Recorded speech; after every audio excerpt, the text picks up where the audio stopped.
Right breaking చూస్తున్నాం. చెరుకు రైతులకు రాష్ట్ర ప్రభుత్వం శుభవార్త చెప్పింది. రాష్ట్రంలో మూతపడ్డ నిజాం షుగర్ ఫ్యాక్టరీలు త్వరలోనే తెరుస్తామన్నారు. అధికారం చేపట్టినప్పటి నుంచి 4 నెలలుగా రాష్ట్ర ప్రభుత్వం చేసిన ప్రయత్నాలు కొలిక్కి వచ్చాయి. చక్కెర ఫ్యాక్టరీలకు సంబంధించి పాత బకాయిలు వన్ టైం సెటిల్మెంట్ కింద చెల్లించేందుకు రాష్ట్ర ప్రభుత్వం బ్యాంకర్లతో సంప్రదింపులు జరిపింది. అందుకు బ్యాంకర్లు సమ్మతించడంతో ఫ్యాక్టరీల బకాయిలు చెల్లించేందుకు ప్రభుత్వం అంగీకరించింది. వన్ టైం సెటిల్మెంట్ కింద పాత బకాయిలు మొత్తంగా 43 కోట్ల రూపాయలు చేసింది. దీంతో త్వరలోనే మూతబడ్డ చక్కెర ఫ్యాక్టరీలు తెరిపించేందుకు మార్గం సుగమైంది.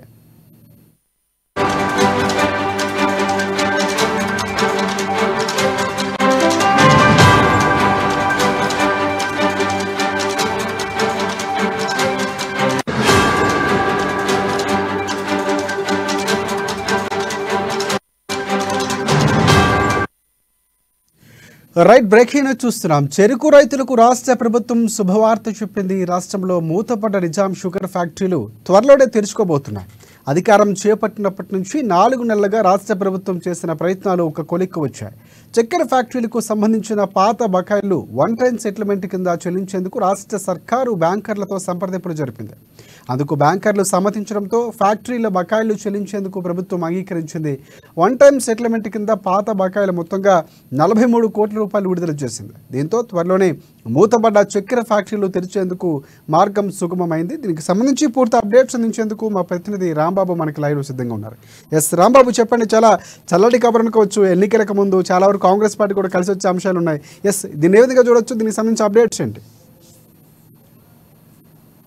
రాజశేఖర్, చెరుకు రైతులకైతే రాష్ట్ర ప్రభుత్వం చల్లటి వార్త చెప్పింది, శుభవార్త చెప్పింది. రాష్ట్రంలో ఉన్నటువంటి చెరుకు రైతులందరూ కూడా ముఖ్యంగా హర్షం వ్యక్తం చేస్తూ ఉన్నారు. నిజామాబాద్ జిల్లాకు సంబంధించి, కరీంనగర్ జిల్లాకు సంబంధించినటువంటి ఈ చక్కెర కర్మాగారాలను నమ్ముకున్నటువంటి చెరుకు రైతులు అందరూ కూడా హర్షం వ్యక్తం చేస్తున్నారు. రాష్ట్ర ప్రభుత్వం కూడా వచ్చిరాగానే గత 4 నెలల్లోనే రాష్ట్ర ప్రభుత్వం ఆ వైపుగా అడుగులు వేసింది, ప్రయత్నం చేసింది, సక్సెస్ అయింది.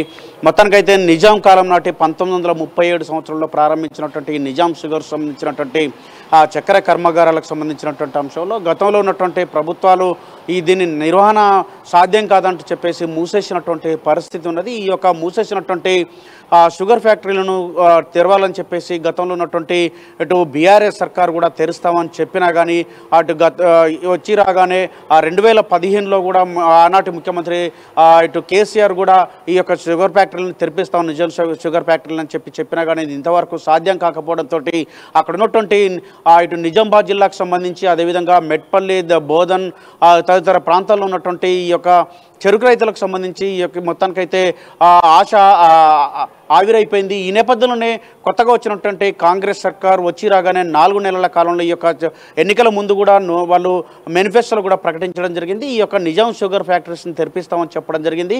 ఆనాడు ఏదైతే ఉందో ఇటు తెలంగాణ ఉద్యమం కంటే ముందు కూడా, ఉద్యమ కాలంలో కూడా తెలంగాణలో ఉన్నటువంటి నిజాం షుగర్ ఫ్యాక్టరీలను మూసేసినటువంటి ఫ్యాక్టరీలను తెరిపిస్తామని చెప్పేసి, తెరిపియలేదని చెప్పేసి దానిపైన గత 10 ఏళ్లలో బీఆర్ఎస్ సర్కార్ చేసినటువంటి రైతులకు చేసినటువంటి అన్యాయాన్ని ప్రస్తావిస్తూ ఈ యొక్క మేనిఫెస్టోలో కూడా కాంగ్రెస్ అయితే ప్రకటించింది.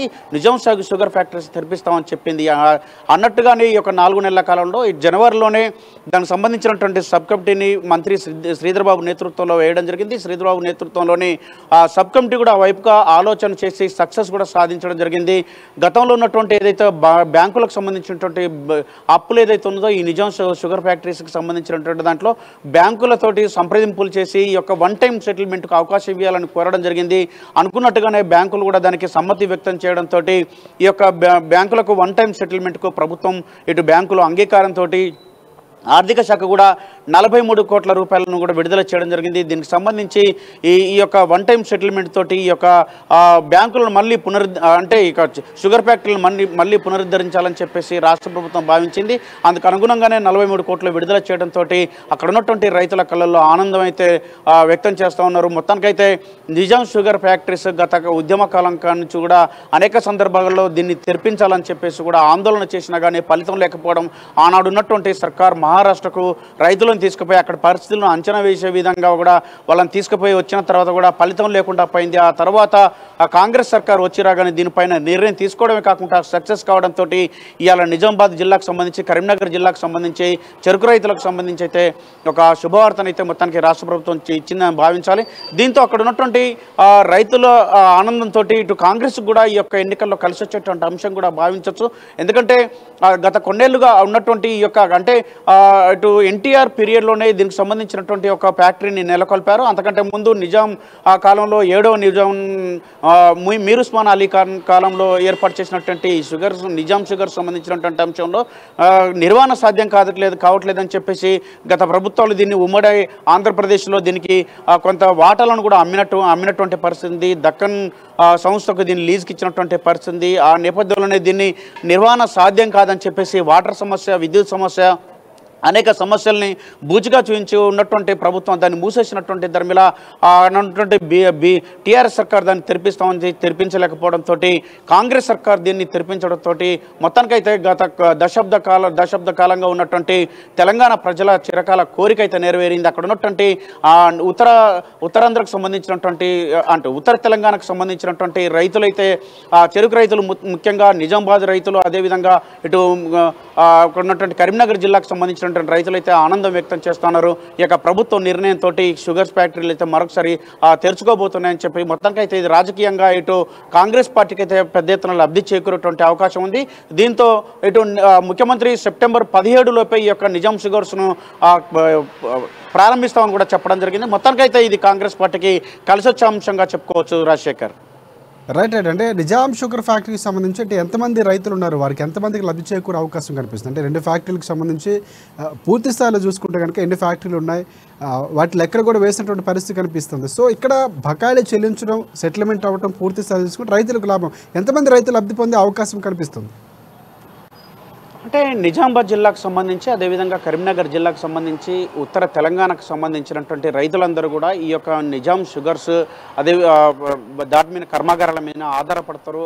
అక్కడ ఉన్నటువంటి రైతులు అక్కడ ఈ చక్కెర కర్మాగారాలకు ఈ చెరుకును తీసుకురావడం, అక్కడ ఈ రైతులందరికీ కూడా అక్కడ లబ్ధి చేకూరేటువంటి అవకాశం ఉంది. మొత్తానికైతే ఉత్తర తెలంగాణకు సంబంధించినటువంటి జిల్లాల నుంచి వచ్చేటువంటి రైతులందరూ కూడా ఈ యొక్క నిర్ణయం అయితే మేలు జరిగేటువంటి అవకాశం ఉంది. భారీ ఎత్తున రైతులు వివిధ మహారాష్ట్రకు పక్కన ఉన్నటువంటి రాష్ట్రాలకు ఈ యొక్క చెరుకును తీసుకెళ్లేటువంటి పరిస్థితి, వ్యయభారం కానీ లేకపోతే వాళ్ళకు ఉన్నటువంటి అనేక సమస్యలు కూడా ఈ యొక్క ప్రభుత్వ నిర్ణయంతో తీరిపోయేటువంటి అవకాశం ఉంది. మొత్తానికైతే రైతులకైతే భారీ ఎత్తున లబ్ధి చేకూరేటువంటి అవకాశం అయితే కనబడుతుంది. దీంతో రాజకీయంగా కాంగ్రెస్ పార్టీ కూడా ఈ ఎన్నికల్లో లబ్ధి పొందేటువంటి అవకాశం అయితే కనబడుతుంది.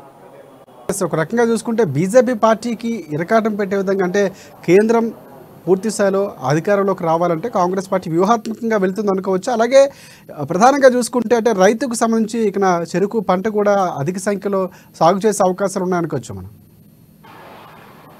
తప్పకుండా రాజశేఖర్, బీజేపీ సర్కార్ కూడా గతంలో కేంద్రంలో అంటే ఈ తెలంగాణకు వచ్చినటువంటి సందర్భంలో కానీ లేకపోతే ఆనాడు అరవింద్ కూడా పసుపు బోర్డు తీసుకొస్తామని చెప్పేసి నిజామాబాద్ రైతులకు బాండు రాసిచ్చినటువంటి పరిస్థితి ఉంది. కానీ మొన్న ఎన్నికల కంటే అంటే ఇప్పుడున్నటువంటి అసెంబ్లీ ఎన్నికల కంటే ముందు ప్రధాని నరేంద్ర మోడీ స్వయంగా కామారెడ్డి వచ్చినటువంటి సందర్భంలోనే కూడా అక్కడ స్పష్టం చేయడం జరిగింది. నిజామాబాద్ జిల్లాలో ఈ యొక్క పసుపు బోర్డును ఏర్పాటు చేస్తామని కూడా ఒక ప్రకటన అయితే చేయడం జరిగింది.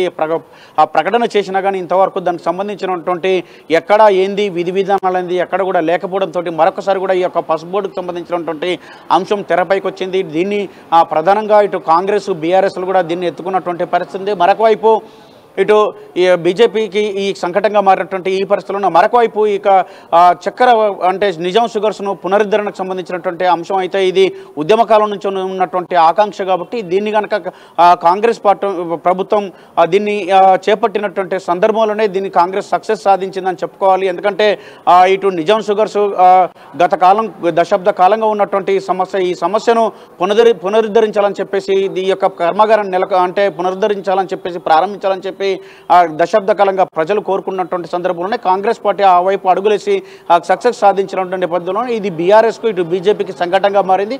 మొత్తానికైతే రాష్ట్రంలో ఉన్నటువంటి అంటే ముఖ్యంగా ఉత్తర తెలంగాణకు సంబంధించి అయితే ఇప్పుడు ఈ నిజాం షుగర్ ఫ్యాక్టరీకి సంబంధించినటువంటి అంశంలో కాంగ్రెస్ ప్రభుత్వానికి ముఖ్యంగా కాంగ్రెస్ పార్టీకి అయితే లబ్ధి చేకూరనుంది. Thank you, thanks for updates Rambabu.